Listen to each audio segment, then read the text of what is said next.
All right, we'll make a start in this next session. We've got David Cook from Pine Lodge up near Shepparton in northeast Victoria, and David's done quite a bit of trial work and growing of summer crops up there, looking at like using some of the summer moisture we've been getting, particularly recent years, and really not utilising. So having some summer crops that could be an option to utilise that moisture sort of when it's there, and they had some pretty good results. So I'll hand over to David, and he can give you his presentation. Thanks, Troy. Thanks for coming to listen. First question is why? That's the first question we often get asked. Why are we trying to grow summer crops in a Mediterranean environment? We've got 6 to 8 weeks that we can sow crops in April, May, perhaps into early June if we have to. Harvested in December, and then we're generally dry through till March, April, hopefully start raining again. But often our Aprils and our Septembers are the 2 crucial months for moisture, and often we don't get rain. So I guess it probably goes back. So there's 2 things that I want to sort of consider. Is we've sort of ended up where we are through a mixture of both circumstance and choice, and also looking at the practice versus the theory, because really there wasn't a lot of literature I could go and look up and say how we're going to grow summer crops in northeast Victoria, especially from a double cropping point of view.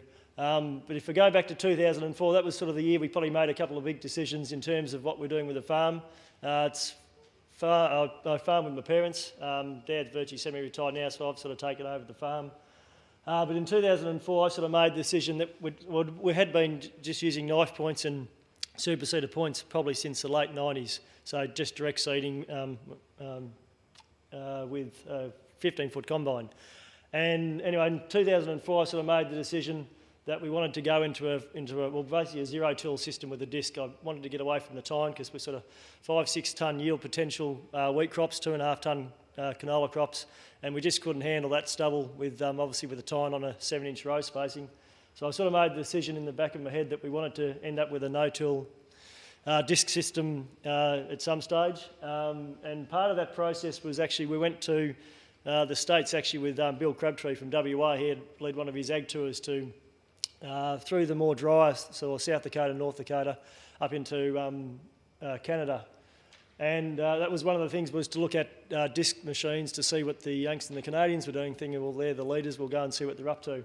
And on one of the research farms we went to was in South Dakota, which I think from memory was about a 14-inch rainfall. And Dwayne Beck, Phil mentioned him before. He's sort of seen as one of their sort of no-till gurus in the States with a lot of the research work they're doing. There's sort of 2 things I picked up from Dwayne when we were there. Is the first thing is that they were growing summer crops, dryland summer crops in that sort of environment. But one of the things that really made us twig, and there's a few of us at that stage looking at how we could fit perhaps summer crops into a system at home, is that where they grew, especially say sunflowers and millet over the summer, and then grew the wheat crop after that following winter, they're actually getting a higher yield out of that following wheat crop than after a fallow, which probably goes against the conventional thing we'd have, is that we spend all summer fallow spraying to keep it clean and build up the moisture profile to go into the following wheat crop. But yeah, that was one of the things that really made us twig is what was happening. And at that stage, they really didn't know why. They're putting it down to carbon cycling and the fact that you're always maintaining growth of crop there. And it's tied up with, say, the VAM association, where you've got a crop always growing in the ground and you're not letting it dry out, going through that drying cycle. And the other thing that Dwayne said was that he said, don't be afraid to have a crop fail in your rotation. So that was dryland corn. And that was so we were there, and that was actually, I think, the 5th of August. So that was, basically, a week on from now. So I was in that sort of coming at that, where it should have been, say, pollinating. But it was a very dry summer, so obviously the corn wasn't going too well. But in that situation, he said, you're better off to have that crop there growing and fail, and then spray it out and sow back into it, rather than actually just having that as a bare crop, a bare fallow over the summer. That was the sunflowers that were growing at the same time, the research farm there. So we came back, and there was about 3 or 4 of us that thought this would be a great way to go, but we really need to look at how we can manage that excess summer moisture, because we'd had a couple of harvests where we'd had 3 or 4 inches of rain through December, so we had a bit of a profile of moisture there after harvest and what we could do to use that up. But I mean, obviously our limitation was having a seeder to be able to handle it. But 3 years ago we bought a cross-lot seeder from New Zealand, which then gave us the capability to direct seed into stubble. And once again, I go back to this more by circumstance and choice. In 2009, we ended up with, we were sowing chickpeas then, and we had, the last paddock we had to go, and the chickpeas got rained out and we couldn't get back on. That was mid-June. So we had this paddock sitting there, and we thought we might just put some crops in ourselves, some summer crops just to play around with them. But Dookie College, or University of Melbourne, had just started up a Farms, Rivers and Markets project that year, and they were actually looking for some on-farm trial work. So I'm part of Riverine Plains, the farming systems group in northeast Victoria and southern Riverina. So we put it to them that we'd like to do this summer crop work.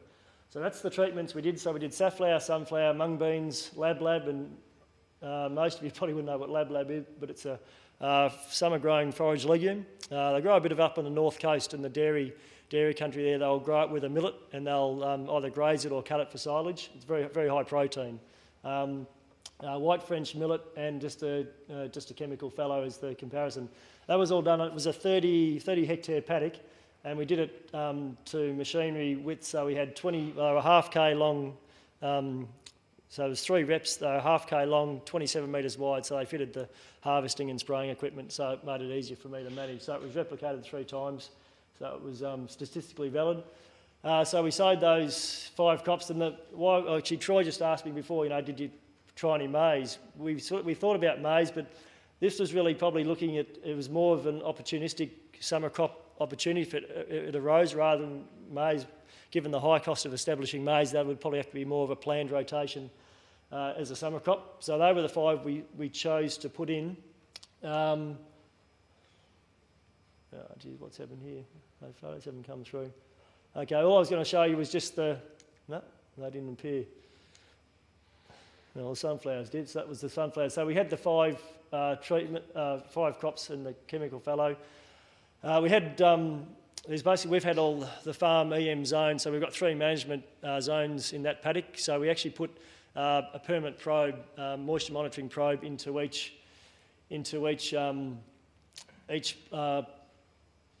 treatment for each zone. So we basically had 18 permanent probes across the paddock. We sunk another 42, I think, neutron probes in there to follow up the moisture in the following year with the wheat, but I'll get on to that, how that went in a minute. So we got all the crops, they all got through to harvest. This is what I wanted to show you, was the white French millet, just to show you what the sort of response has.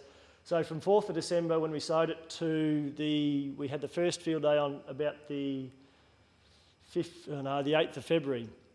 And we'd only had, so this is the millet progressing, we'd only had, I think, just under 30 mils of rain from the start of December to the end of January, just before we had the field day. And actually on the day we had the field day, so this would be mid-January, that'd be late January, so the millet's starting to look like it's on the way out. The day we had the field day, we had 3 inches of rain.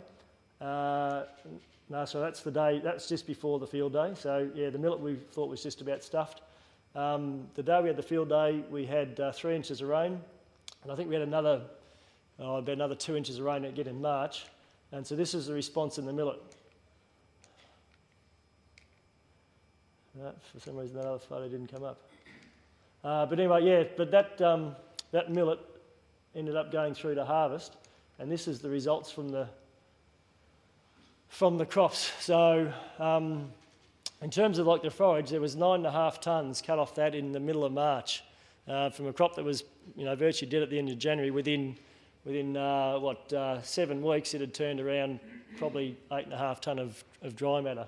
The lab, which was only a forage variety, it wasn't a grain legume variety, it turned out 6.3 tonne of forage. If you look at the yields, look, the millet was obviously the outstanding one at 2.35 tonne. There was problems with the other 3. The safflower, we actually didn't sow that with any stomp, didn't have any weed control on there. And the clammy goose